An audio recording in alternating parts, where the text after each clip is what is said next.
ഞാനെങ്ങാനും എന്റെ കണ്ണുകൊണ്ട് എന്റെ നബിയെ കാണാനേക്ക് അവസരമുണ്ടായാൽ ഞാൻ എന്റെ നബിയോട് പറയും സല്ലല്ലാഹു അലൈഹി വസല്ലം, ലാ തംശി ഇല്ലാ അലാ ഖദീലകൽ ഖദമോ. നബിയെ, അങ്ങ് മണ്ണിൽ ചവിട്ടിയിട്ട് നടക്കരുത് നബിയെ സല്ലല്ലാഹു അലൈഹി വസല്ലം. അങ്ങയുടെ കാല് വെക്കാനുള്ളതല്ല ഈ ഭൂമി. അങ്ങ് മേറാജിന്റെ രാവിൽ ഉയർന്നു പോയ പാദങ്ങളുടെ ഉടമയല്ലയോ?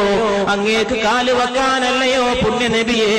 എന്നെപ്പോലുള്ളവരുടെ കവിൾത്തടങ്ങൾ ലാ തംശി, അങ്ങ് നടക്കരുത്, ഇല്ലാ അലാ ഖദീലകൽ ഖദമോ. അങ്ങേക്ക് കാല് വെക്കാനല്ലയോ ഞങ്ങളെപ്പോലുള്ളവരുടെ കവിൾത്തടങ്ങൾ? അതുകൊണ്ട് ഈ കവിൾത്തടങ്ങളിൽ പാദം ഊന്നി വെച്ച് നടന്നാലും മുസ്തഫ സല്ലല്ലാഹു അലൈഹി വസല്ലം. അതുകൊണ്ട് പ്രിയപ്പെട്ടവരെ, ആകാശത്തിന് താഴെ ഇമ്പത്തോടെ പിടിച്ചു നിൽക്കാനും മുന്നോട്ട് പോകാനും ഉയർത്തി